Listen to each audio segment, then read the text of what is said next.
There are two hashtags you should be aware of. The first one is relates to the seminar itself. So it's hashtag PB Seminar 2021. And the second one relates to Outdoor Classroom Day, which falls today as well. And the hashtag for it is very simple, hashtag Outdoor Classroom Day.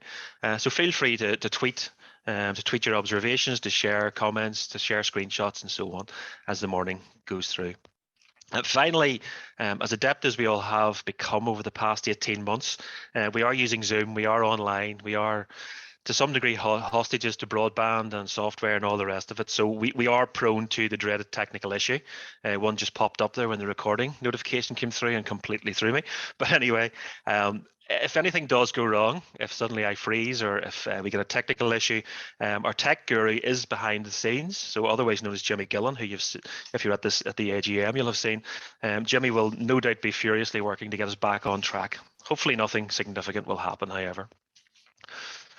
Okay, so as I mentioned, today is somewhat fortuitously Outdoor Classroom Day, so it's particularly relevant that we should be gathered here today to talk about outdoor play with a focus certainly within schools and within education. For those of you who don't know, Outdoor Classroom Day is a global movement which aims to really highlight the importance of teachers taking children outdoors to play and learn. And the Outdoor Classroom Day campaign really has three long-term goals. The first goal is to make outdoor learning a part of every school day. The second is to achieve a consistent minimum target for recess or playtime. And the third is for our schools to advocate for more time spent outdoors, whether it be for play purposes, education, learning, and so on. Three campaign goals which certainly we at PlayBoard wholeheartedly endorse and support. Now, as I mentioned earlier on, today's seminar is focused on COVID-19 recovery and the importance of play, in particular outdoor play. So before we move on to our main speakers, I just wanted to take the opportunity to say a few words specifically on the impact of COVID-19 on children's and young people's play over the past 18 months or so within a Northern Ireland context.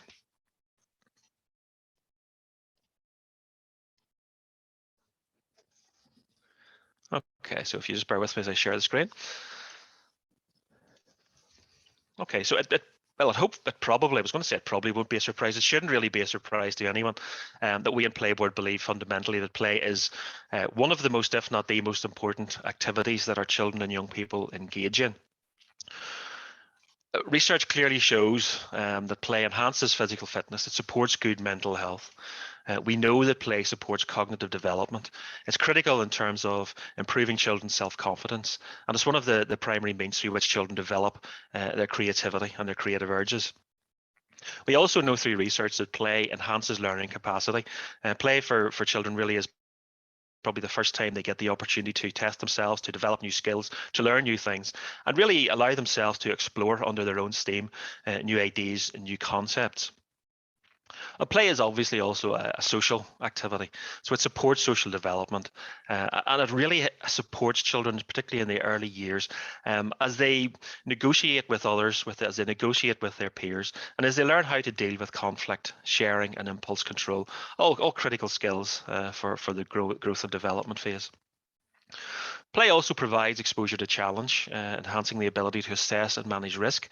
Again, something which we in PlayBoard talk about a lot is we have over the past number of years become more health and safety conscious, and as a direct result, we have really restricted opportunities for children to challenge themselves and to develop the skills they need as they grow and develop. Play also allows children to engage and interact with the world around them, helping them to really develop an understanding of themselves and the community in which they live. As we're all very well aware, really since January 2020, COVID-19 has changed all of our lives significantly. From the first lockdown back in March, which saw the closure of play parks and schools, to gradual reopenings through the summer of 2020, on to the rolling lockdowns, really which varied between nations from September to December, to further national lockdown for ourselves in December 2021 and in GB in January 2021. We have all become more aware of the need to socially distance, to use PPE, to protect the most vulnerable and to reduce or to prevent the rate of transmission. So COVID-19 really has transformed the world around us. And during that period, PlayBoard were engaging on a daily basis with a broad range of stakeholders and individuals, from children and young people to parents and carers. We were working closely with teachers and those within educational settings, and working with youth workers. And we were also keeping an eye to emerging research in terms of the impact of all of these different social restrictions on children and young people, and in particular on their play. And there were a number of particularly concerning messages coming through. Children and parents and other stakeholders were telling us that there were significantly reduced play opportunities during lockdown and as a result of COVID-19. That was in turn leading to reduced social connectivity, as children found their natural social development mechanisms through play effectively cut off in many cases. And that was having a significant impact in terms of mental health and well-being. And also with the closure of schools and with the move to homeschooling, we also began to see a lot of children and young people raising concerns about the impact of lockdown on education and learning. So as a result of all of these very negative and concerning issues being raised, PlayBoard engaged in focused research during the summer of 2020 with our colleagues in the Ulster University, and that led to the Our Voices Matter report. And I just wanted to pull out some of the key findings of that report in terms of play itself. This is really, this kind of shows, this graph on screen really shows the significant changes children experienced in terms of their play. When we analysed the data coming through from the children and young people themselves, we were seeing a very clear decline in active play, coupled with a rise in more sedentary, predominantly tech-based play. So we saw active play dropping by around about 30 to 35%.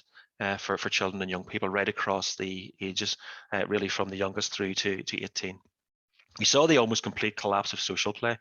The solitary play dimension fell from around about 85 to 90% to practically zero.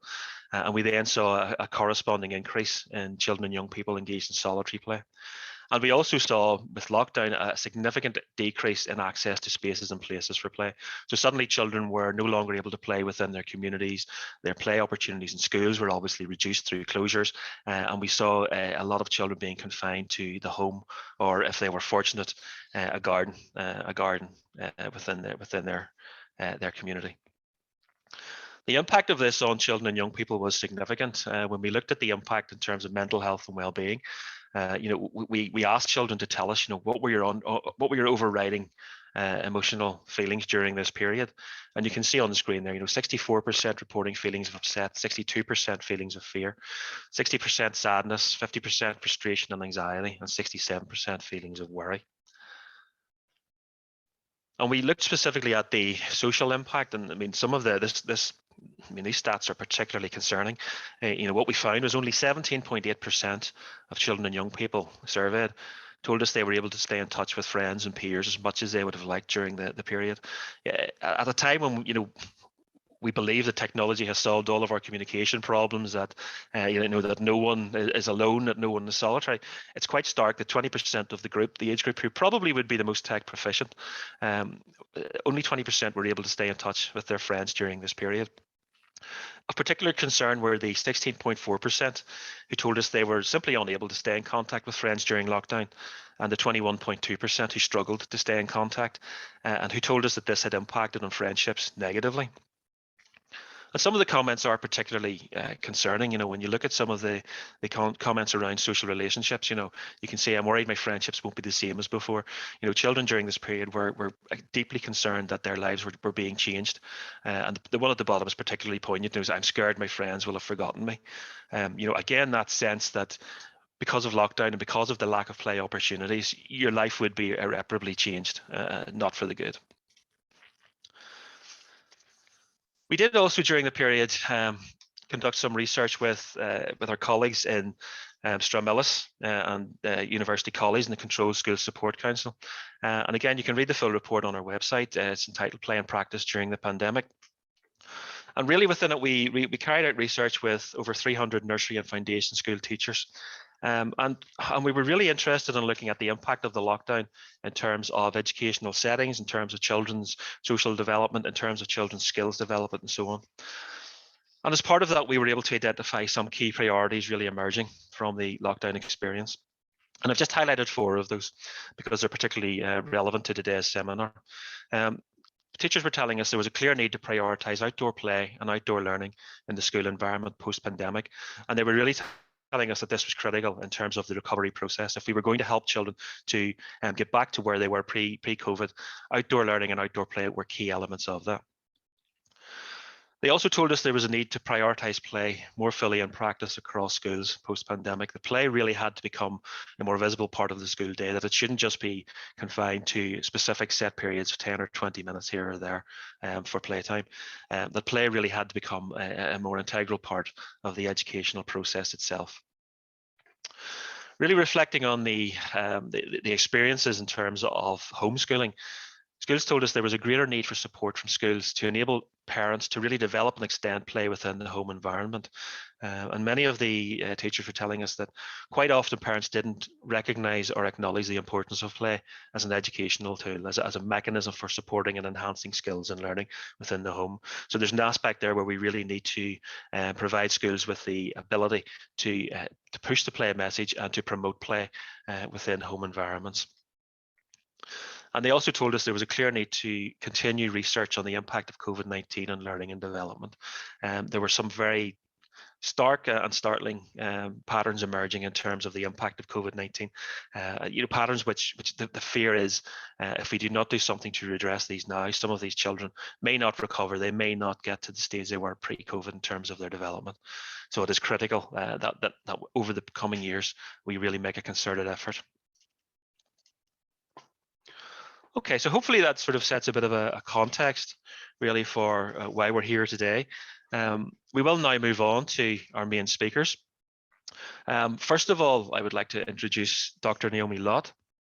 Naomi is a Postdoctoral Research Fellow at the Faculty of Law at Oxford University with a very specific interest in the development and application of the right to play. For today's session, Naomi is going to share her doctoral research findings on Article 31 of the United Nations Convention on the Rights of the Child.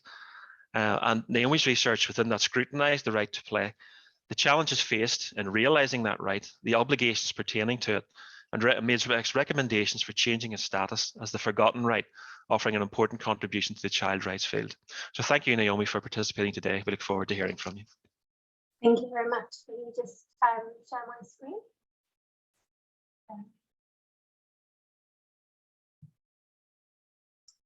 Can you see that all okay? Brilliant. So good morning, everybody. It's a pleasure to be with you today. Thank you very much for inviting me. It's a real honour to join you. So I'm delighted to be able to share with you today some of my research findings from my doctoral research, which was funded by the Economic and Social Research Council and hosted by the School of Law at the University of Nottingham. My PhD set out to provide a holistic examination of the right to play, with the expressed aim of understanding the legal context of the right better. So it sought to answer questions such as, what is the scope and content of the right to play? What are states' obligations pertaining to the right? What challenges are there in implementing the right? And why is it important that these challenges are overcome? The PhD was an interdisciplinary project that involved archival research, doctrinal research, and empirical case studies. So the right to play is provided for in Article 31(1) of the UN Convention on the Rights of the Child. Extensive research shows that children's play is beneficial for their health and development. Research shows that play, and particular outdoor free play, is crucial for children's cognitive development, whether the development of the physical brain or for the development of children's literacy, mathematical, problem-solving skills and creativity. It's also crucial for the development of social skills, children's emotional intelligence and emotional regulation, and for children's physical development. Beyond these instrumental benefits of play, play also has significant intrinsic value and which must not be undermined or ignored. Rather than focusing my presentation on the importance of play for children, which is widely discussed and accepted and has been covered brilliantly by Alan this morning, I'm going to focus my presentation on 2 aspects that relate to the implementation of the right to play for children, particularly looking at the school setting.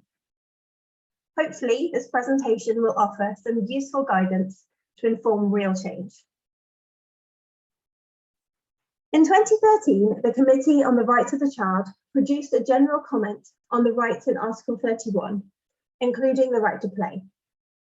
A general comment is provided by the committee dedicated to monitoring the implementation of the Convention to give guidance on how to interpret and how to best implement the Convention rights. In this general comment, the committee highlighted 11 separate, distinct challenges to realising the right to play. These challenges are greatly varied, with no single society enjoying complete freedom from challenges to realising this right. In my work, I have grouped these challenges together under 6 categories: safe space for play, scholarization of childhood, poverty and crises, the girl child, technology and play, and a lack of understanding of the importance of play.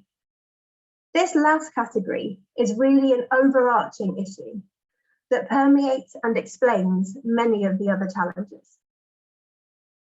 The category of safe space for play can be broken down to cover challenges in children's use of public space, challenges relating to their access to nature, and challenges relating to safe environments for play. The category of technology and play covers challenges relating to the cognitive and cultural development, physical and mental health, exposure to violence, online risks, and commercialization and marketization of children's play. And finally, the scholarization of childhood includes topics such as the pressure to achieve academically and children's overly structured schedules. As this shows, there are an overwhelming array of obstacles to children's enjoyment of their right to play. All the challenges that have been discussed so far today affect children, but some children are more vulnerable. In General Comment 17, the committee lists 16 different groups of children that require particular attention in order to realise their Article 31 rights. These include, but are not limited to, girls, children with disabilities, children living in poverty, asylum-seeking and refugee children, and children from minority groups. Interestingly, the committee also specifically lists children that are subjected to significant pressure for academic attainment. However, one group not listed by the committee is adolescent children. Now, I argue that adolescents face particular challenges in their enjoyment of the right to play, due in part to perceptions of adolescence in public places, the focus on play-related funding on younger children, and a lack of understanding of how adolescents play. Whilst the challenges facing adolescents is not a specific focus of my presentation today, I want to highlight this issue right at this early stage, as I would ask you to consider the application of the remainder of today's discussions on adolescents as well as younger children, due to the fact that they're often overlooked when discussing children's play. So I want to turn now to focus on challenges relating to the scholarization of childhood. The scholarization of childhood is evident in the increased focus on academic achievement and formal learning at the expense of play, the decline of play within schools, and the reduction in time for play outside of the school day. The Committee on the Rights of the Child is critical of all of these practices which encroach on the child's ability and time to play. So first, let's look at the focus on academic achievement and formal learning at the expense of play. At ever-reducing ages, younger children are being pushed to reach school readiness over being encouraged to play for their own purposes. They may be permitted, for example, to play games or to engage in playful activities but there's increasing pressure to ensure that such activities are directed towards academic achievement. Whilst play-based activities and play-based learning are accepted as valid tools for education, there is a very real risk that play becomes overutilised for academic attainment to the detriment of allowing children to play freely, simply for the sake of playing. Early years educators are faced with significant pressures to reach formal targets regarding academic attainment, rather than being supported to enable children to explore and develop naturally through free play. These pressures are realised alongside requirements to see children reading, writing and understanding aspects of mathematics at very young ages. As well as the overemphasis on play-based learning as opposed to supporting play, free play for its own sake, there is evidence that shows that time for play, and particularly outdoor play, during the school day is declining. One study on state-funded schools across England by Baines and Blatchford found that since 1995 through to 2019, break times in schools have reduced by an average of 45 minutes a week for children in Key Stage 1, and by 65 minutes a week for children in secondary schools. The main reasons given by schools in that study for reducing break times was to create more time for teaching and for learning, as well as to limit perceived poor behaviour by students. This reduction does not include a loss of break time for individual children for misbehaviour or for catching up with schoolwork, a practice found in 60% of surveyed schools. This shows that children's play is declining in schools both due to curricula and due to schedules that do not recognise the importance of providing sufficient opportunities for free play and particularly outdoor play for children. The pressure to achieve academically is not, however, restricted to the school day. Children's play is also declining outside of schools due to extra tuition and increases in homework. Research by Gill has shown that 55% of children claim that their free time is restricted by homework, with 36% of children only playing with friends outside of school once a fortnight or less. The committee has highlighted extra tuition and increases in homework as posing a significant threat to the enjoyment of the right to play. These practices pose challenges to children's physical and mental time to engage in play.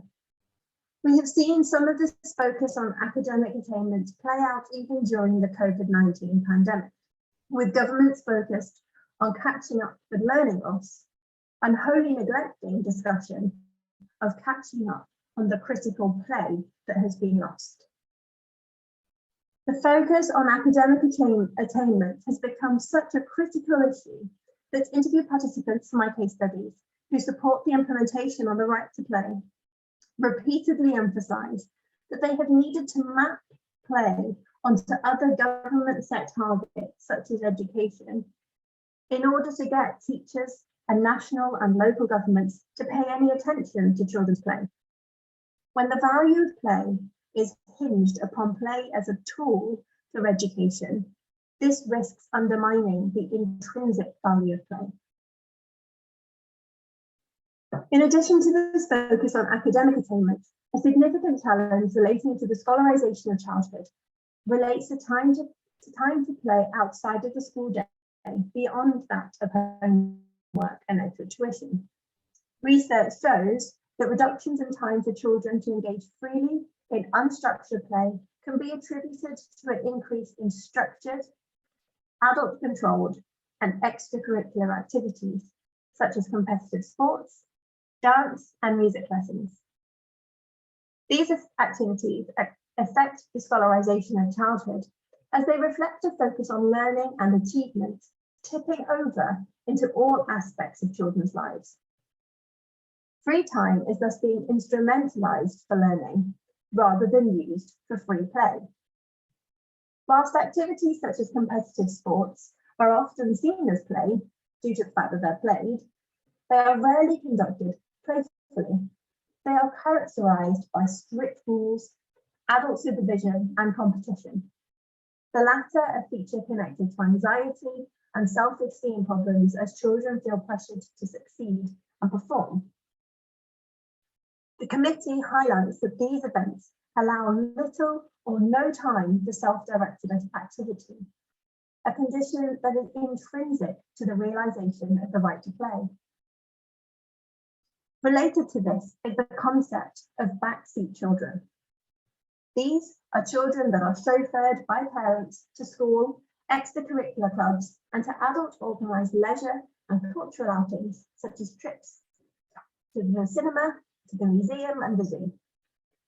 Children are given these opportunities due to fears of allowing children to play alone outside, an attempt to compensate for outdoor play, and a feeling of urgency to intervene to a high degree in children's free time, or a desire for children to have a good start or an edge by obtaining cultural and social capital. Whilst children may appreciate this varied leisure life and may benefit from academic achievements, research shows that many children are yearning for more unstructured free time. This time is required for their enjoyment of the right to play. I want to turn now to look at the obligations pertaining to the right to play. What are states obligated to do under the Convention on the Rights of the Child to implement the right to play, and specifically within the context of schools? As a starting point, we must first ask, to whom does the right to play apply? Who has this right? Well, two articles in the Convention are key to this, Article 1 and Article 2. Article 1 stipulates that the rights within the Convention apply to all human beings below the age of 18 years, unless the law applicable to the child majority is obtained earlier. But globally, this means that there is some variation in who the right to play may apply to. But the committee has also stated that conformity with the Convention requires that states move towards raising national ages of majority to 18. Acknowledging that the right to play applies to all those under the age of 18 is of particular importance given the tendency for play-related measures to be directed towards young children. The right to play applies to adolescents as well as to young children. Article 2 provides further context onto whom the right to play applies. Article 2 is known as the non-discrimination principle in the Convention. It requires the states to respect and ensure the rights in the Convention to each child within their jurisdiction without discrimination of any kind. Under the principles of equality and non-discrimination, in some circumstances, it may be necessary to treat children differently in order to enable their equal enjoyment of their rights. Regarding the right to play, as mentioned earlier, the committee highlights 16 groups of children as requiring this particular attention or assistance in the realization of their right to play. The right to play thus applies to all children, with some children needing additional support to realize their rights. After ascertaining to whom the right to play applies, it is necessary to look at what the right to play covers. What is the legal content of the right to play? So here it's useful to draw upon a framework often used in human rights law to understand the content of certain rights, named the 3AQ framework. This covers accessibility, availability, acceptability, and quality. Availability requires that children have enough opportunities to engage in play. This may also be understood as sufficiency. This concept relates to possibilities in accordance with demand.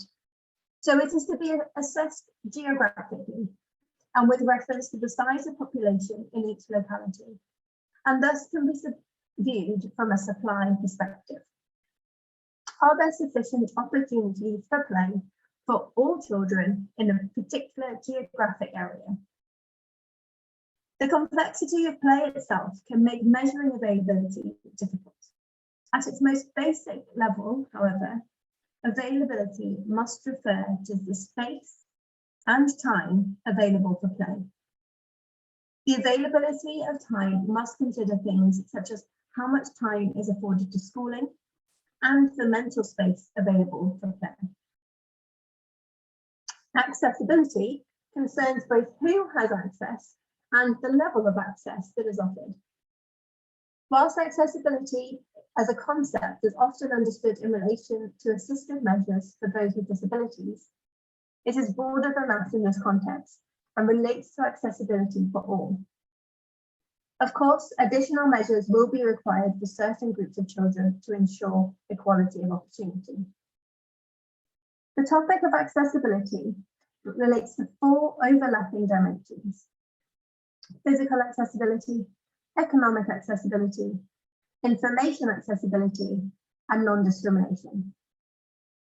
In the context of play, physical accessibility requires that playable spaces are within physical access for all children and that they are safe for their play. I just want to pause there briefly to mention that whilst I talk about safety within this presentation, that doesn't mean that there's no risk associated to play space. That risk element is really key. It also requires that there are sufficient quality and of quantity. Economic accessibility relates to the cost of access and whether or not this cost may threaten the realisation of other rights. Importantly, affordability includes issues relating to transportation and relates to availability of play spaces. If appropriate play spaces are clustered around specific locations, this would place a burden on children outside of those areas. So both indirect and direct costs must be considered. Information accessibility is to be understood more broadly than simply relating to what play opportunities are available. It relates to general information on the right, information on how to participate in policy and decision-making processes relating to the right, and the establishment of feedback and complaints mechanisms. It thus requires that children are involved in decision-making processes regarding the implementation of their right to play. Accessibility is more complex to measure and to implement. This concerns subjective assessments of the right holders' perceptions of their experience of their rights.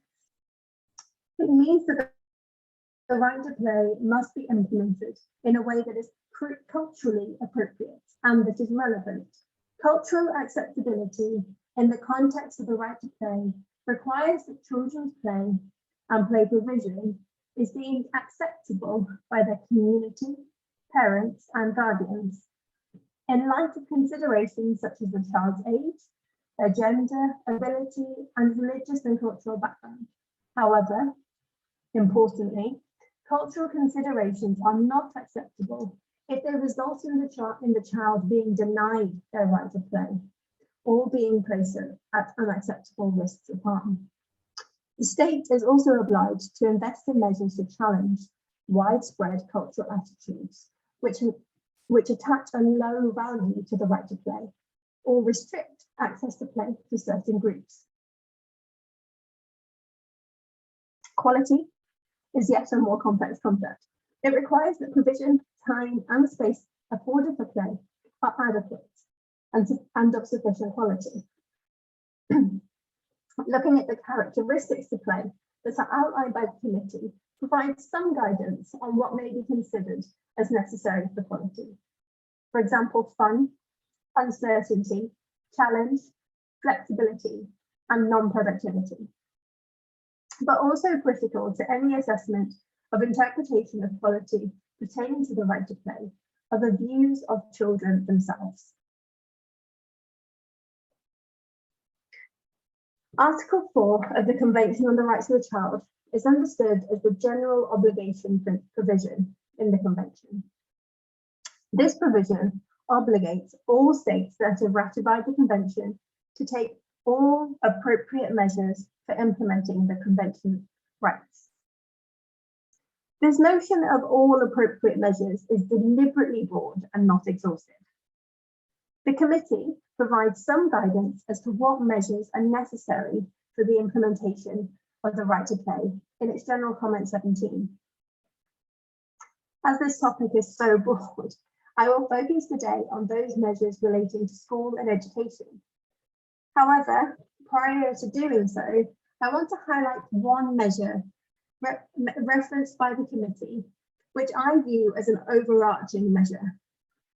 This is an obligation of systematic and ongoing training and capacity building of all professionals who work with or for children or whose work impacts on children.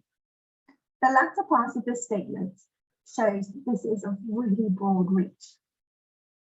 Such training is to include how to create and sustain environments that most effectively realise the right to play. If implemented properly, this would see consideration of the right to play across every sector of society. The committee has emphasised that educational environments must play a major role in fulfilling obligations pertaining to the right to play. This is likely, in part, due to the significant amount of time that children spend in educational settings and their influence on the life of the child. First, in relation to space available for play, the committee provides specific guidance on its expectations relating to the physical environment of education settings. The committee states that educational settings should include safe, protected and inspected indoor and outdoor space that facilitates play both during and around school hours. This has implications for the accessibility of school environments outside of school hours and shows that the committee views the facilitation of play as a key role of schools and the need to provide safe space for play within the school setting as a key obligation relating to the right to play. In relation to time for play, the committee requires that there is a guarantee of appropriate time during the day to ensure that children have sufficient opportunity for rest and play. This recommendation by the committee demonstrates that there is a need to balance the child's right to education with their right to play. And it reflects concerns surrounding a focus simply on academic attainment to the detriment of children's play. In General Comment 17, the committee hints that reversing the scholarization of childhood will necessarily affect things such as homework. As well as this, the committee emphasises the need to reduce the overly structured and programmed schedules of children. It states instead that children are entitled to time that is not determined or controlled by adults. This shows that for the right to play to be realised, children must be given time for free play, both within and outside of the school day. As states undertake further measures to realising the right to play, three vital factors for the implementation of the right are evident: time, space, and acceptance.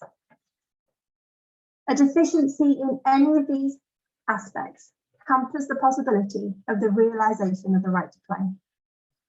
Time and space for play must include both physical and mental time and space. Space for play must be readily accessible and safe, and must include both natural and outdoor space. And children must be consulted on the development of their play space. Time for play must be protected both during and outside of the school day, and must not be encroached upon by external pressures. A final factor for the implementation of the right to play is acceptance. The right to play will not be realised for all children, whilst perceptions of play as frivolous, a luxury, or a nuisance prevail. To arrive at a place where play is afforded the attention and value that it deserves, greater awareness raising is necessary. This must be widespread to counter any negative and discriminatory perceptions towards children's play, both during and outside of the school day. And it must encourage broad acceptance of children's play. A loss of any one of these factors will result in a significant limitation on the realisation and enjoyment of the right to play. As such, the realisation of the right to play requires a whole society effort. It requires that legislative backing is given to the right to play. It requires that curriculums, schools, and public spaces are designed to enable and support children's play. It requires that teachers, parents, and the broader community respect that children need time to play, allow children to play in spaces available to them, and accept play as a valuable and legitimate activity for children to engage in. Thank you very much. Looking forward to any questions.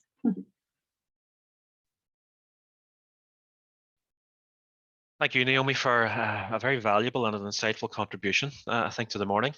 Certainly, for ourselves, I mean, the UNC and Article 31 really are at the core of much of what we do, certainly in terms of how we progress, understanding and recognition of play. I think your presentation really not only re-emphasizes the importance of play and the importance of the UNCRC, but it actually helps to break down and develop some of the mechanisms and approaches we need to use. I also like that, towards the end there, I mean, I do a lot of work with local councils and with local communities, and I think it is key that we don't, sometimes we sectionalize play into specific arenas, so we see it as a play within schools, play within a play park, play within a street. We need to see play as something which children need to be able to access regardless of where they are, and we need to become much better at designing spaces and places to not only accommodate play, but to actually promote and encourage children to play. I know Angela Stallard, my colleague, has been monitoring the chat box. I know there's been a wee bit of activity there. So Angela, I'll just bring you in at this stage if there's anything you can sort of bring through or draw to our attention. Yep, okay, thanks Alan. Hi everybody, and thank you Naomi for a lovely presentation. Yes, some questions and comments, more comments coming through, and lots of people acknowledging and agreeing with some of your key points as you've gone through the presentation. I was particularly interested in the interrelatedness of the convention that you talked about, and of the 3AQ framework, if I've got that right. So a couple of questions. I'll give you them both together and see how we get on. So one is, do you think Article 31 is a forgotten right? And then how could we get better at promoting and encouraging the child's right to play here in Northern Ireland?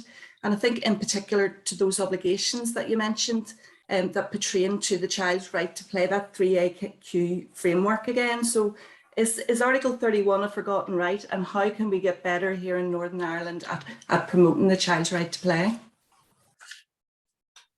Yes, absolutely, it's a forgotten right. When I mean, starting out to do my research, to do my PhD, I wasn't going to look at the right to play. I was going to look at the right to play and the right to work and how they related. But it was in starting out that I realised that there was so little from this legal perspective on what the right actually is, that meant that had to be what I did. So 100% it's a massively forgotten right. I do think that it's often referred to more within school settings, and when we're looking at designing, ticking a box in for making sure that there is a play park of a particular size within a certain area, but the understanding of the right and what it actually means, and things like using play as a tool for education instead of respecting the right itself, I think just shows the fact that the right itself is so forgotten. Now, one thing I was going to discuss today, but ended up cutting out of my presentation, was looking at how this issue of play and education being such a blurred relationship has come through all the way through from the drafting process of the Declaration of the Rights of the Child through to the Convention and then onwards. And actually, it was something that was highlighted right at the beginning, back in 1959, when they were drafting the Declaration of the Rights of the Child, as lots of questions being raised in terms of does play should play only be fulfilled for educational purposes? Does it only need protecting within the school setting? And all of these questions were there at that stage, and the fact that we're still discussing them today shows that they weren't dealt with, and just evidence of the fact that it really is a forgotten right, because this blurring is still such an issue.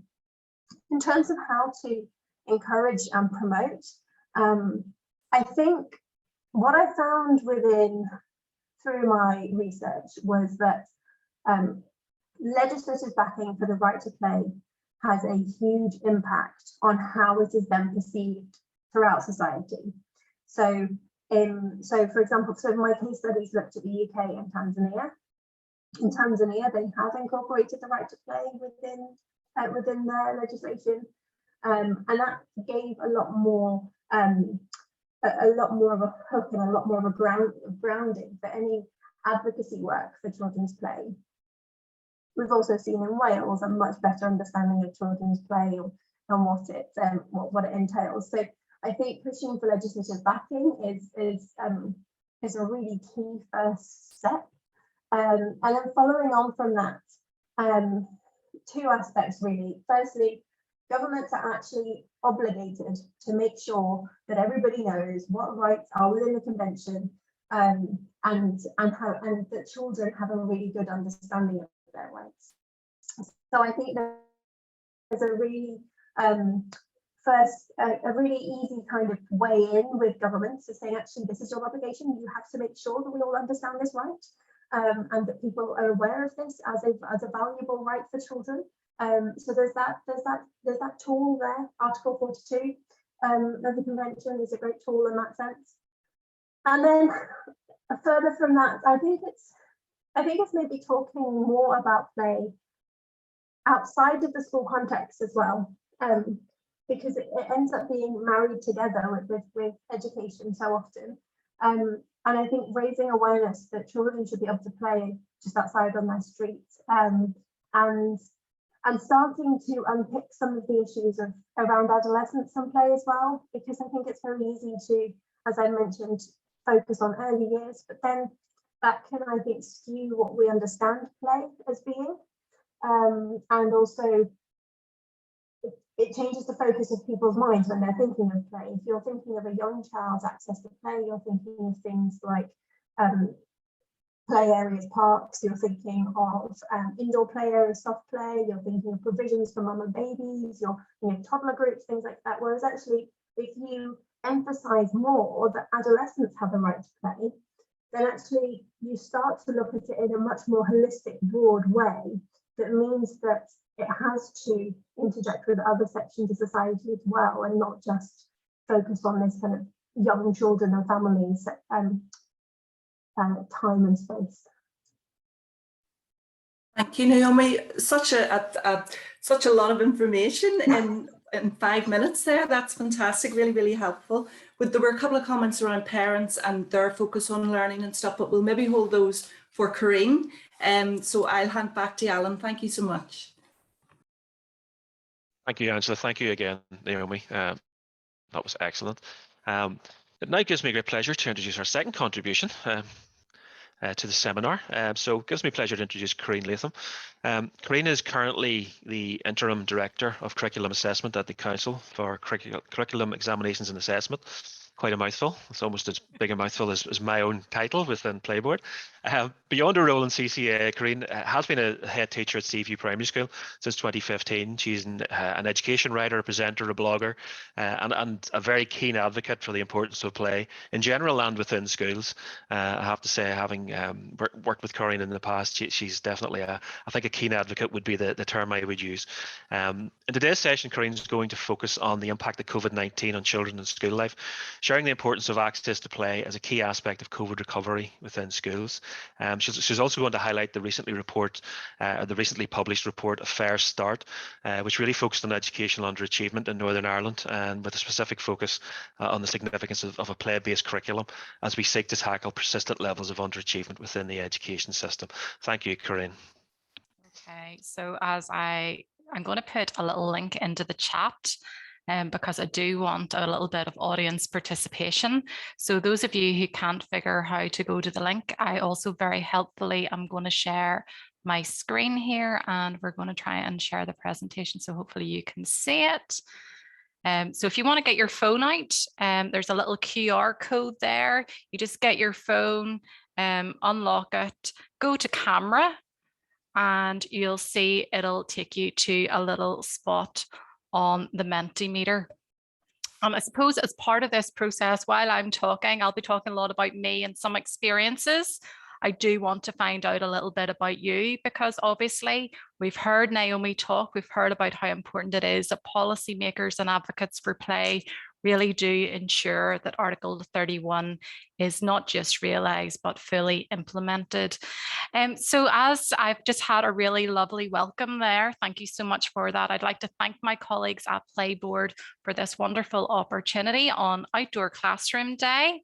If you are a tweeter, we have a special tag out today. It's called We Believe in Play. So if you're from an organization and you want to shout that from the rooftops today, you tweet out We Believe in Play.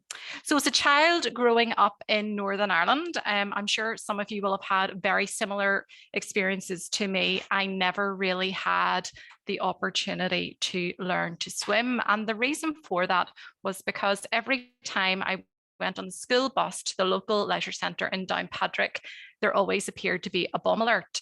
So we never actually often got to swim. And I probably fell a little bit foul of swimming lessons because my parents never took me, but I really do like water sports. And if you've heard me talk recently, I know I did do a recent talk about paddleboarding. I have no fear of the water, but I am not the world's best swimmer. And as I have this strange obsession with rowing, those of you who know me, I did like to go to the gym and row. I've always fancied myself as a bit of a rower. I love the Olympics. I love the Oxford and the Cambridge boat race. But I suppose most recently I've got a lot of joy watching the local Lagan Dragons race along the Lagan River in Belfast. And I suppose this strange obsession has helped me to think about one thing. And today I'm going to look at myself as this person sitting towards the back of the boat. Because in order to look forward, we do need to look back, and we do need to realize, a bit like a rower, we've got to use a lot of muscle power to pull together, because when we pull together, that is the most efficient use of energy. And the more we work together, the less fatigued we come and our energy is transferred. We all need to work together. And Naomi's presentation has been really encouraging of framing a lot of what we need to do. So today we're going to be looking back to move forward. And in 2020, in March, I was a school principal, as you heard, in North Belfast in Seaview Primary School. And to a large extent in the rowing boat, I was the cox. I was that little small person squeezed in, and I assumed all responsibility for the safety, for the steering, and for the coaching of all those people on my boat. And then on the 20th of March, you heard this in Alan's presentations, all schools were closed. And as a nation, we had this enforced lockdown. Now, my role was still one of safety and steering and coaching, but it was clear that I had to change my position in the boat because all hands were needed on deck. We all had to start rowing together. Schools became community hubs. Our assemblies, our lessons went online. But as the time moved on, one thing became really clear to me, and I'm sure it became really clear to many of you involved in communities, that we were all in the same storm, but we were in different boats. And I suppose in Naomi's presentation, we heard about Article 31, that this fundamental right to play is enshrined. Yet the boats that we all found ourselves in, that meant many children in Northern Ireland and indeed across the world, had the first time quite large exposures to those inequalities. Play was restricted. The safe spaces of the school, the park, the adventure playground, the museums, everywhere was closed.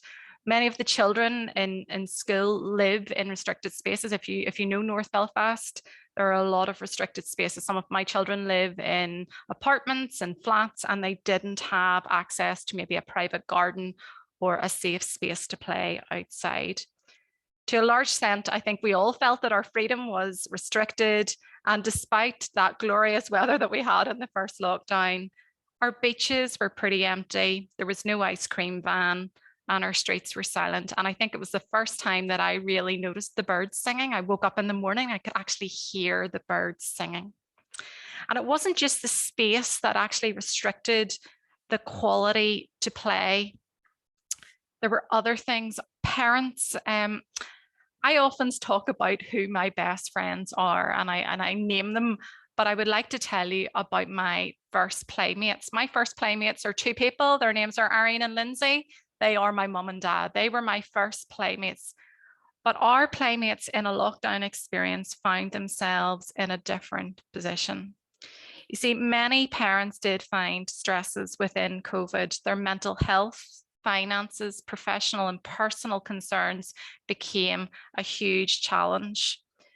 Many did not understand the value of play, and I find it really interesting that Naomi had picked up on that as well. And this perhaps is actually the biggest risk, and maybe the ongoing risk. It may be the collateral damage in terms of childhood development as we move forward. The social disconnection from family, grandparents, cousins, friends, schools, clubs brought an awful lot of fear and uncertainty to many young people. And we heard Alan say that sense of social disconnection. Many homes didn't have adequate Wi-Fi. And even though play experiences were maybe being suggested in school and fun things that families could do together, it was quite clear that some people didn't have the right tools to do that. Digital play was actually disabled quite often because, see these little devices? A lot of children were being forced to learn on a mobile phone because they didn't have access to a computer. One family in school didn't do any work, and we were a bit concerned about them, and I called the parent, and the parent said, unfortunately, I have 3 children and the data ran out by week 1. So that data wouldn't recalibrate until the end of the month. So there was 3 weeks of lost learning. Now, digital play, we thought we could solve that problem. So we decided, and many great community bodies gave us cards and Wi-Fi vouchers. And guess what? Children wanted to play with their friends. And in one night, all the Wi-Fi access was gone. So there was a real longing for play. Many children were living in a home with parents who were maybe working. And you can see on the screen, you know, that children do demand your attention. They want you, they want every bit of you. And parents who were trying their best to work, we also had many professionals having to go to work, many key workers having to go out. And children did become, I suppose, the people who sometimes we forgot about. In my house, we had food. Me and my husband both work. We had access to Wi-Fi. I actually think that COVID enriched our family experience. But on returning in September, I think one thing was clear to me and many of my school leader colleagues. Those children had been in a different boat to me. They'd experienced the same storm, but they'd been in a completely different boat. On the first day of term, and I loved, Alan mentioned this as well, many parents were excited because they wanted them to get back into routine, but children The children were anxious, and I had a little boy at my school gate, and he stood and he cried and he cried and he cried. And why did he cry? I thought he just didn't want to come back. Wasn't that at all. He cried because he didn't think his friends would be his friends anymore. And why did he think that? Because he had been isolated. He hadn't seen them, he hadn't heard from them, and he felt that he was going to walk into class and he wouldn't have a friend in the world. And honestly, it would have broke your heart. I was near crying thinking about him when I was writing this. Children were very anxious. They were weary, they were worried. Many of them lacked confidence, and they had a heightened concern about home life. They wanted to talk about COVID, and unfortunately in our school community, we did lose a number of very valued, much loved people. Members of staff lost people they loved. It was hard coming back. There was a lot of anxieties, but teachers and those in our early year settings were crucial, and their position on that boat was actually fundamental to restoring some confidence in success to enable those children to come back. Physical distancing did present our schools with huge challenges in the indoors, and I'll come back to the outdoors in a minute. Many changes were made to timetables, and outdoor play became a priority.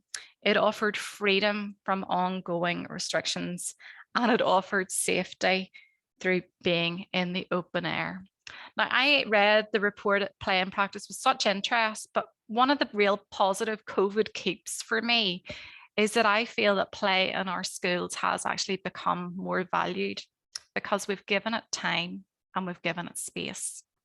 School has become a little bit unhurried, and the ever-growing calendar of school-based events and rituals that we had been used to have kind of lost a bit of momentum. There was no such thing as a bad day, but as many teachers soon realized, there was bad clothing. So I think many of the shops had a bit of a rush on getting waterproof trousers and new coats. Whilst many aspects of school life was now risk assessed within an inch of our lives, play just offered so much freedom. Children had space, time, and probably for the first time in quite a few settings, they also had acceptance that it was fundamental to unlocking learning. Now, in the Play and Practice report, and you did hear Alan say that, you know, this need to prioritize outdoor play, it was crucial. And I do want to just stop for a moment and just say to you that I do believe that society has forgotten some of the great benefits of outdoor play. See, as a child, I really loved escaping. I loved having a sense of adventure from my first playmates, and I wanted to make my own. And my best friend was a girl called Catherine. She still is my best friend. And her dad, Alan, definitely encouraged us to be real risk takers. And part of the risk meant building things. So we used bits of wood and cardboard. And of course, we never had an outside trip without a trip to the fancy dress box. So I often appeared looking like a granny. But gates became pathways to magical kingdoms, and boxes became boats to take us to faraway places. And you see, it is those experiences as a young teacher that actually helped me to really realize the power of play. You see, colleagues, power is important in schools. Knowledge is important, but you see, play, it's a superpower. And if you can harness that in your head, you will unlock a lot of potential within young people. Now, another thing I like to do, and I'm not going to do it today, but if you ever meet me on a night out, you can ask for a rendition, but we all know the song, Row, Row, Row Your Boat. And when you row, there are different types of techniques that you learn. You learn the catch, the drive, the finish, and the recovery. Now, as we are on board HMS PlayBoard this morning, I want to talk to you about how we need to ensure that we anchor down with play and make sure that it isn't restricted. With every rowing race, the stroke is essential. And we need to ensure that we have a very focused approach within the Northern Ireland curriculum to make sure that there are opportunities for both play as a free play, but also the benefits of structured play. And for me, play is the vehicle for reconnection. And we need this reconnection to reawaken skills, because children have lost some of these skills. They'd lost some of their communication skills. And those of you who are in early year settings will know that the language deficit is vast. I'm hearing it considerably from Irish medium colleagues as well, that we need to make sure that we don't lose the power of communication by allowing children to freely play without having good, positive conversations about what they're doing. Negotiation, storytelling. I love a good story. Children love to negotiate, and quite often you get both in the one sentence. And let's be honest, doesn't play just invoke so many skills of curiosity?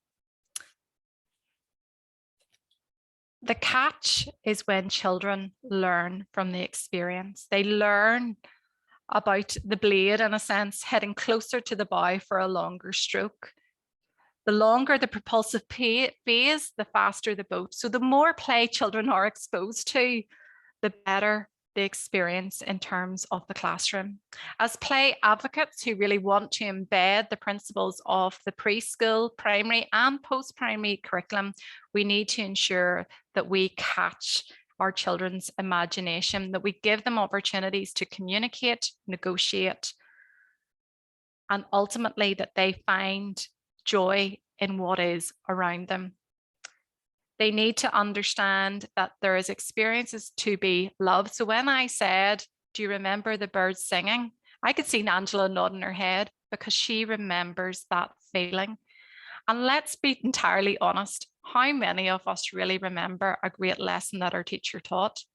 But we can remember all the trees we've climbed, or the rivers we've dipped into that we shouldn't have in our Sunday best. We need to give children experiences that they can see, hear, smell, taste, and touch. You see, our play gives our children a chance to practice what they're learning.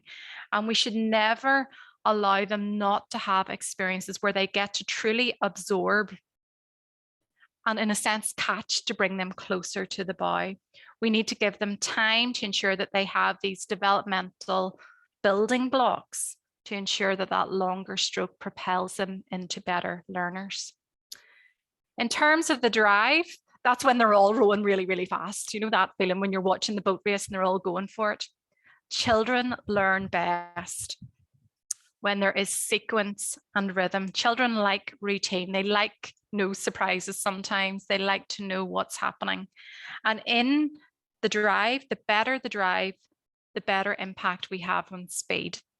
So if we truly believe that play is a vehicle, we have to ensure that there is sequence and that there is rhythm. We need to give, as school leaders, people who run settings in community, policymakers, we need to give and allow permission for children to play. We need to drive the play agenda forward. And if you truly believe in play, today is the day that I encourage you to shout that from the rooftops.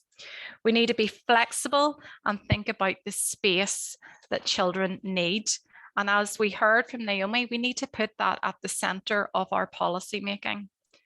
Children learn best in environments where there are quality interactions, interesting spaces and meaningful experiences. And we do need to reflect on play-based pedagogy. We need to kind of reinvent and reinvigorate ourselves, go back to those play-based memories to make sure that children can have something similar whenever they get to our age. The drive, the sequence, the rhythm has to start with our belief that play ultimately is key to raising attainment.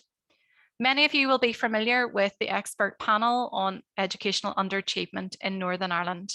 And to be honest, there's so many high fives I want to put out in the room because this report shows me so much hope for play and the importance of play in Northern Ireland.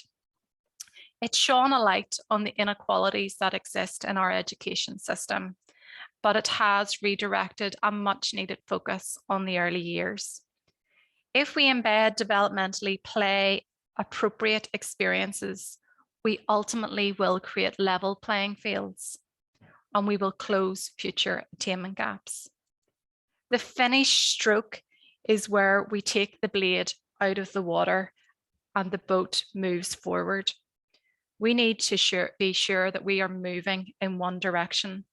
Our posture towards play has to be improved if we are truly to reverse underachievement. Children need developmentally sound experiences. Through Fair Start, we have a platform to further develop the early years and to build and refresh upon teachers' knowledge of the core principles of play-based pedagogy. The start of the report also gives me so much hope that with both education and health, we will enhance and support that first playmate. Because if the first playmate truly values play, that 0 to 3 approach will radically change.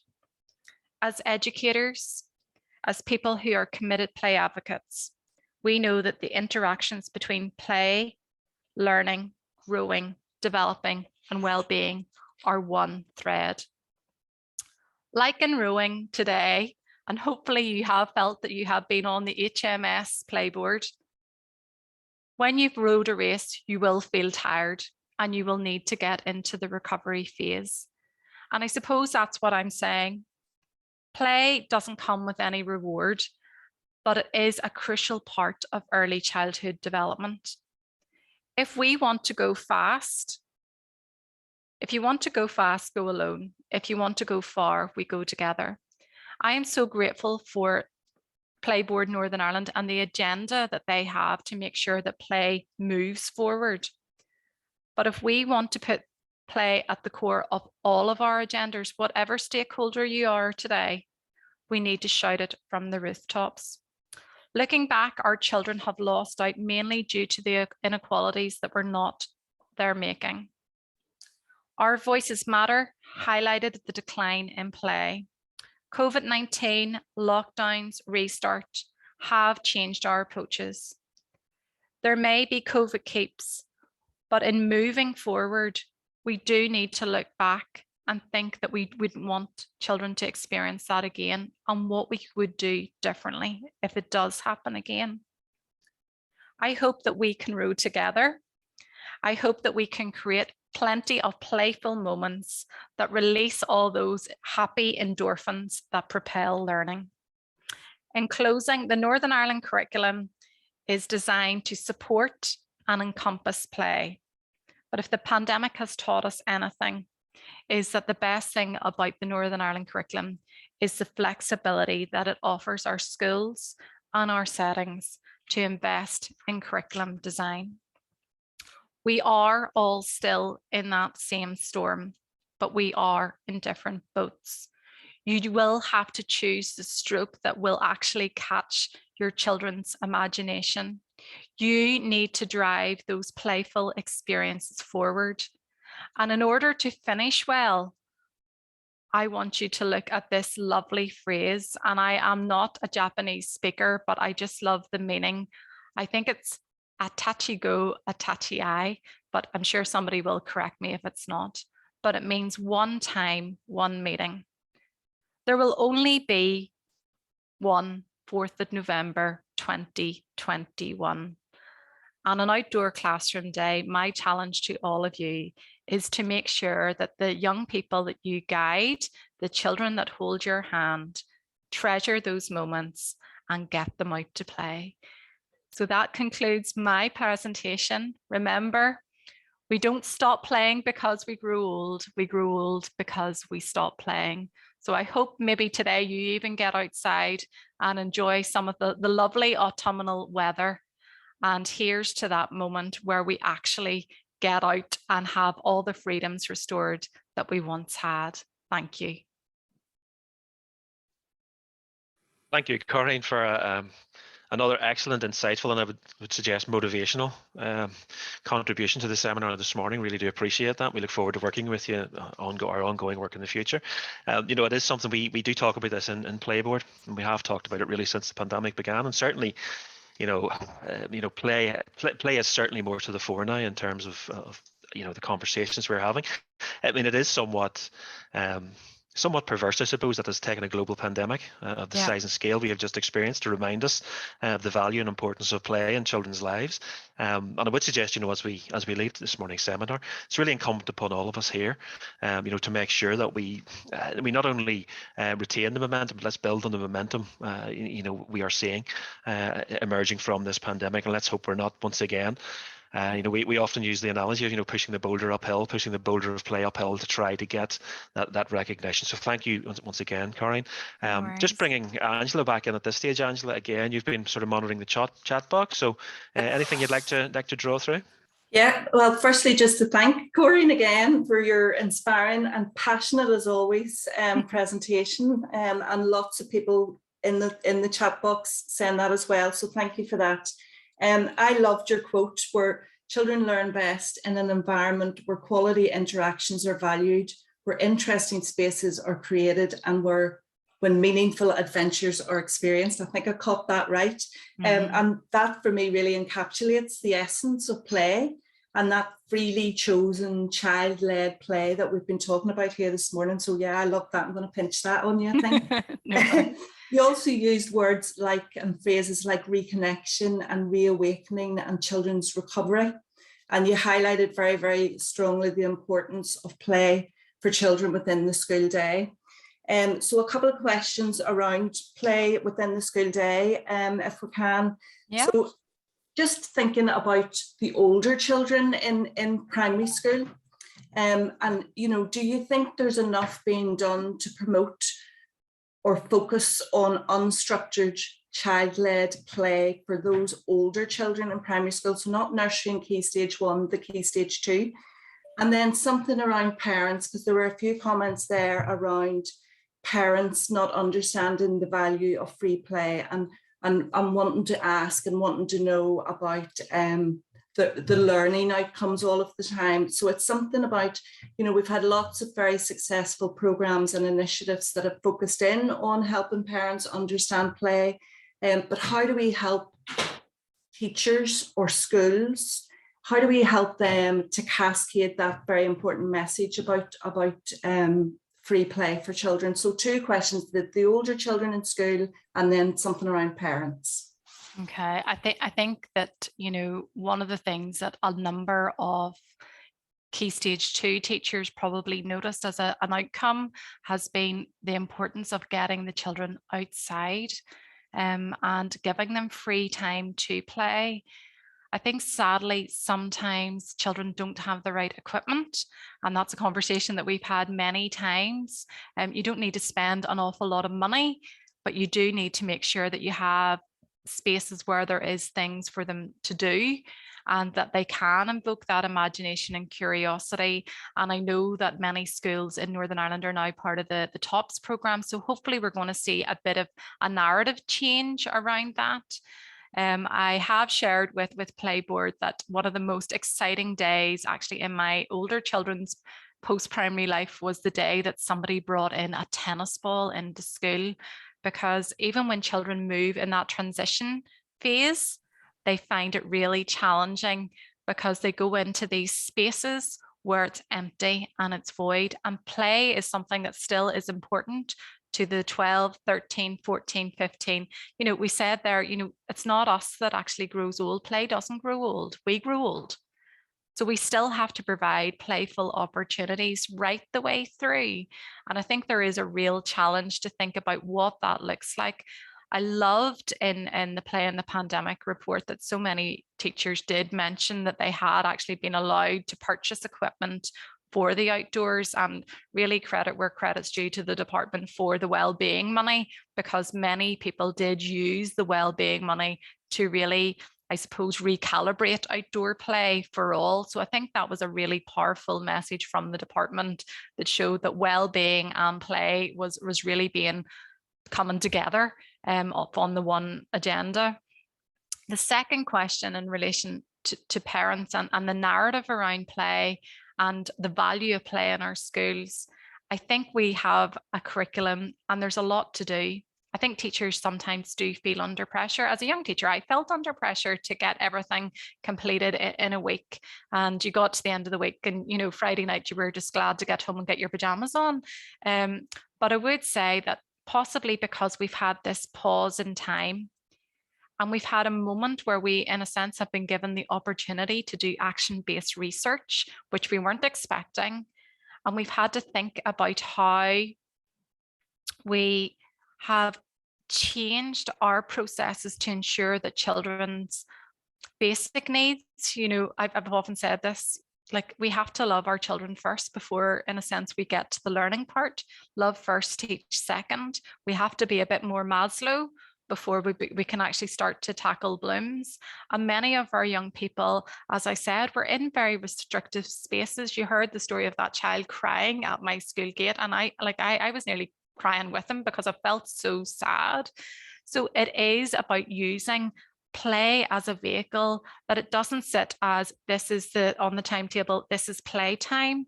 Play has to be integral throughout the whole day. And I know that the British Psychologists Association are trying to get the time to play agenda out there. But I actually think there has to be a fundamental change on what our school day looks like. See, I've just started to produce some Northern Ireland at 100 resources, and I had a privilege of seeing some of the amazing things yesterday. And it really struck me that at school in 1921, the children had an hour at lunchtime. Can I just say that again? The children had an hour at lunchtime and they were allowed to, guess what, play. Now, there was issues with the playground, and the girls had to play in one playground and the boys had to play in another playground. They were still allowed to play. And I think that message is something that maybe because we are at that point in our centenary year, that we do need to reflect on, that power to play is still as important as it was 100 years ago. Given the children then didn't have iPads and all the digital technology. They had games, they learned rhymes, they learned sequences of play, they had the skipping ropes, you know, they had hoops. It wasn't complicated. And I think we need to perhaps unhurry and uncomplicate things within our policy development to make sure that the quality experiences, as Naomi says, through free play are more developed, but also deeper values are put upon them. Okay, thank you, Corinne. If we had more time, we would throw some more questions, but I think time is tight for us here. So thank you so much. Can I just share the screen just for 2 seconds? And Naomi, I can see in the chat that you have, oh, hold on, wrong one. Let me see if I can pull this across here. You're probably going to have some kind of major internet access here issue. Sorry, I'll see if I can pull this back over. I do want to show you some of the things, and I will maybe send this across to you about what people said, about what they noticed. You know, children weren't getting the time to go outside, lack of confidence, over-reliance. There are great things coming through in this, and maybe it's something that we can share with some of our colleagues back in PlayBoard, because, you know, it is about street play, and I can see a lot more street play being encouraged from parents. So all of that is restorative and it's encouraging. But again, maybe that's for another day, Angela. But I did think it was important and to thank those people who took part in putting that on about what they noticed, because I think there's real power in that. Thank you.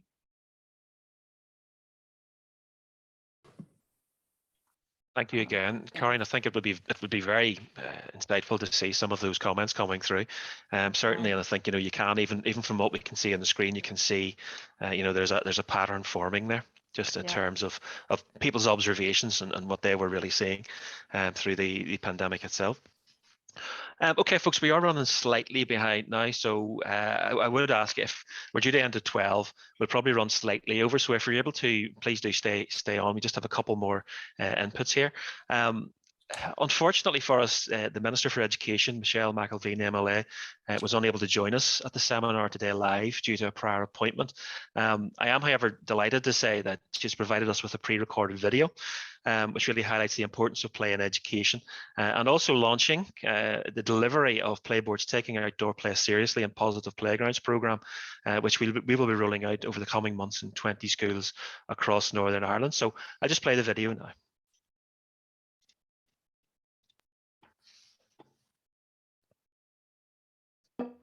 Good morning, everyone. I'm so sorry that I'm not able to join you live today due to another engagement.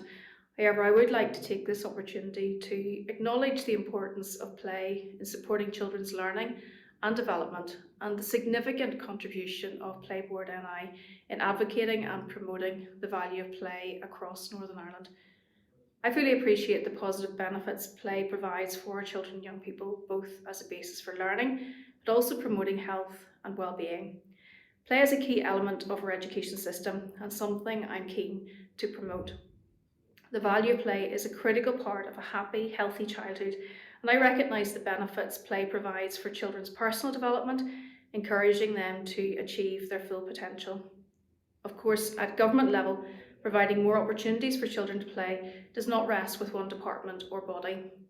The Children's Services Cooperation Act 2015 places a collective duty on all government departments, district councils and statutory agencies to work together to improve the well-being of our children and young people.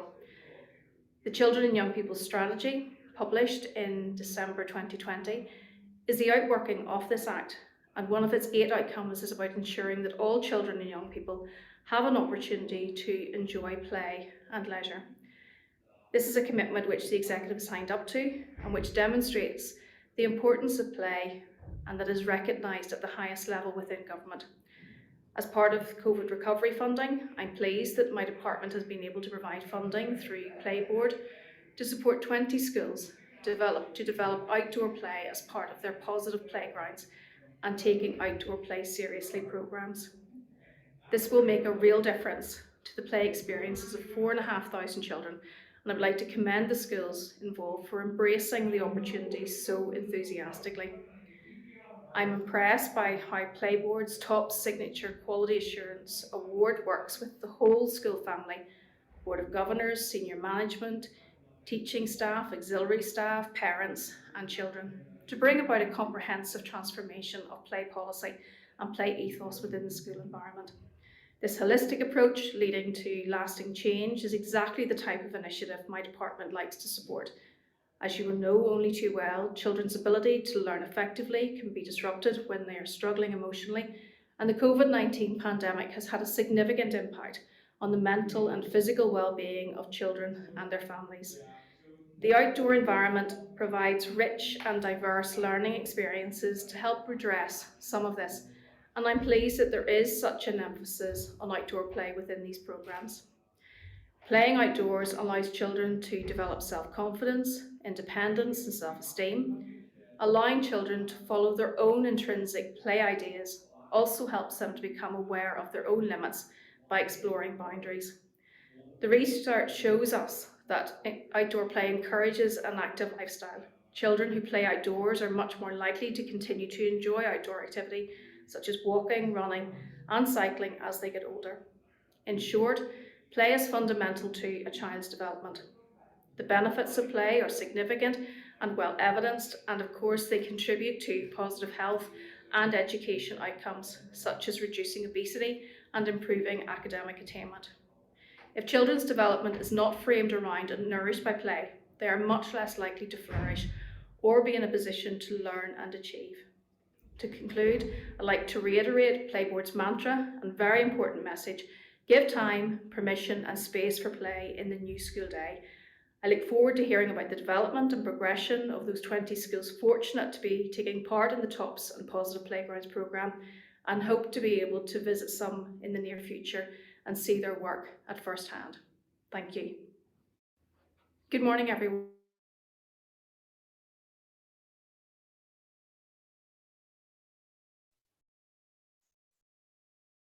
So some very, very kind words from the Minister there. And on behalf of PlayBoard, I would just like to thank Minister McIlveen for those words and for the department's investment in both the taking outdoor play seriously and positive playgrounds programs as part of COVID recovery funding. You know, we in PlayBoard, we look forward to delivering these two critical programs at a time, I think we would all say, of a significant need, and to working with the 20 participating schools to really show the positive impact outdoor play can have within school environments. I would also just like to say a quick word of thank you to the departmental officials who have really worked closely with PlayBoard over recent years and have been so supportive and committed to the promotion of play over those years, in particular the Children and Young People's Strategy team within DE. And we look forward to working further into the future with them. As I say, we are approaching the end. There's just a couple of things I just wanted to finish on, really. Given the Minister's announcement that we have 20 schools who will now be supported to go through TOPS and positive playgrounds, I just wanted to give everyone a brief overview, really, of what the two programs are. So if you just bear with me for a few more minutes, I'll just run you over the key aspects of each.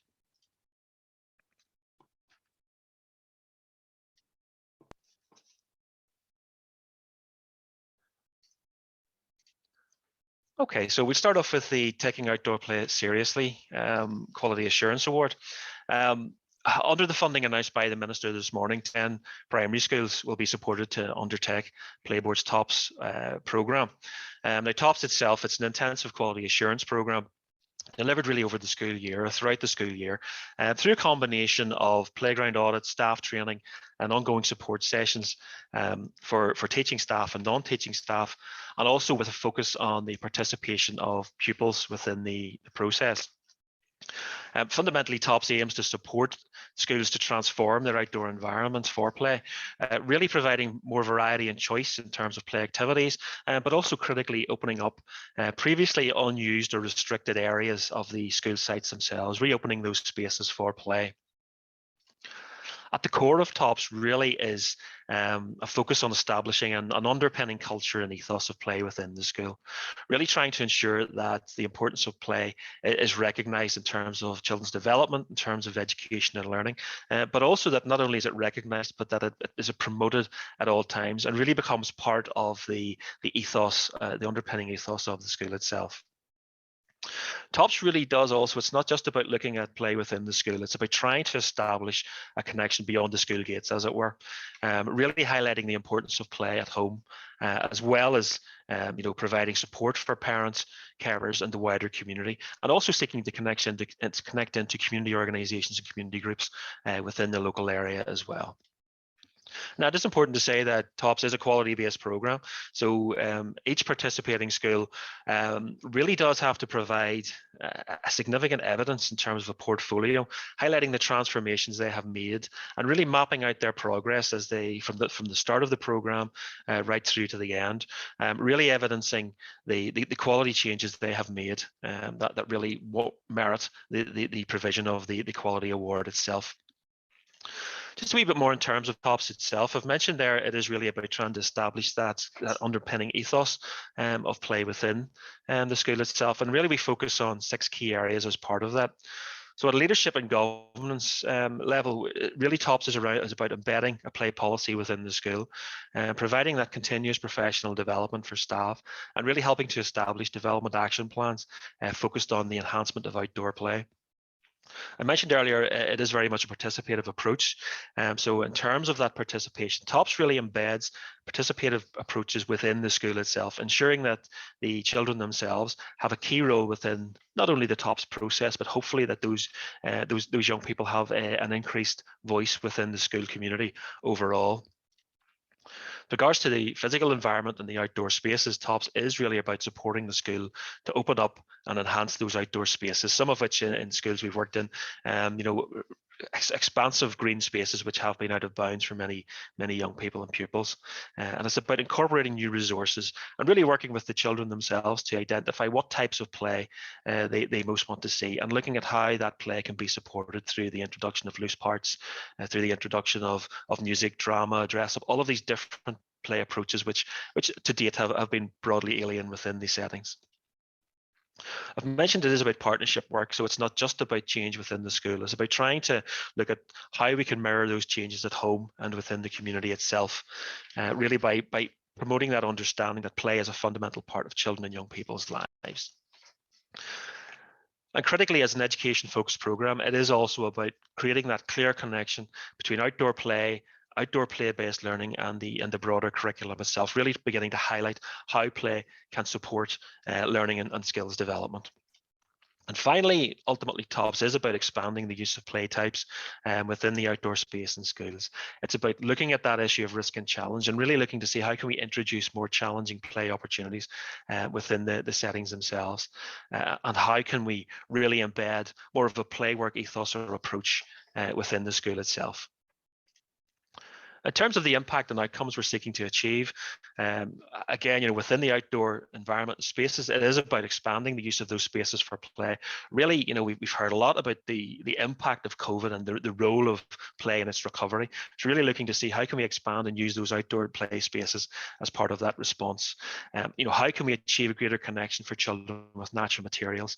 How can we incorporate outdoor play into the curriculum so that, again, play isn't something we set aside for 20 minutes here or 20 minutes there, that play really becomes a fundamental part of the curriculum, that children have opportunities to play and engage with the outdoors as part of the educational process. In terms of the play delivery, it is about increasing the play types available and really trying to expand and be more creative in terms of the types of opportunities children have for play. And that comes through increasing the variety and choice. And as I say, introducing that element of challenge and risk. The risk word is one we don't always like to use, but introducing a key part which has become largely redundant for many children's lives. And in terms of the school itself, then it is about providing enhanced confidence and skill setting, really embedding play at the core of the school itself. And as I say, embedding that participative approach and connecting between the connections between home and the community. And certainly some of the schools we've worked in through TOPS, we have seen a very clear connection where community groups, community organizations support the school on their journey. They provide play resources, loose parts resources, and so on. And they really all rally in behind to enhance that space. Just a few photographs then of, I suppose what we're trying to achieve in terms of school. There is no broad overview of what a top school will implement or achieve. They're broadly down to the spaces they have. Just some examples of the types of play that have been introduced in top schools, from music making, mud kitchens, den building, loose parts, dress up. You see some risk elements within it and lots of natural play itself. So in terms of positive playgrounds then, the second programme, again, 10 primary schools will be supported by the department to undertake positive playgrounds. Positive playgrounds is a fairly long-standing programme within PlayBoard. We've delivered it in over 250, probably near 300 primary schools now, I would suggest, across Northern Ireland. And really positive playgrounds is in many ways the first step of the process for schools. So it's about supporting schools to reassess how they use their playgrounds through a combination of playground audits and also sessional staff training, really to help to provide that confidence within the staff team about how they can better utilise their outdoor space. It does cover a range of areas, so it covers play theory, play types, it looks at playground policy, it looks at the wider play environment. And as I say, it really is in many ways the natural starting point for schools who recognise and who have that commitment to enhancing play. And really we would see it as the foundational stage before moving into the Taking Outdoor Play Seriously programme itself. Okay, folks, so that's broadly me finished now for the morning. I hope you've all found it as insightful, stimulating, and certainly motivational, I think, from my perspective as we move forward. I would now like to just bring back Jacqueline O'Loughlin, PlayBoard CEO, who's going to close the seminar off with a few words. Jacqueline. Hi everyone. I have to close the seminar and I really just want to open it up because I'm so inspired. Anyone who knows me knows that I'm a keen advocate and I'm passionate about children's play. But after this morning, I feel completely fired up. I just want to go like a rocket. So I'll have to calm myself down. There's so many things that I want to follow up with Naomi and Corinne, and I definitely will. In terms of Naomi, your 3QA and the 3AQ framework and your own framework, I think that's something that we really need to get understand and take forward.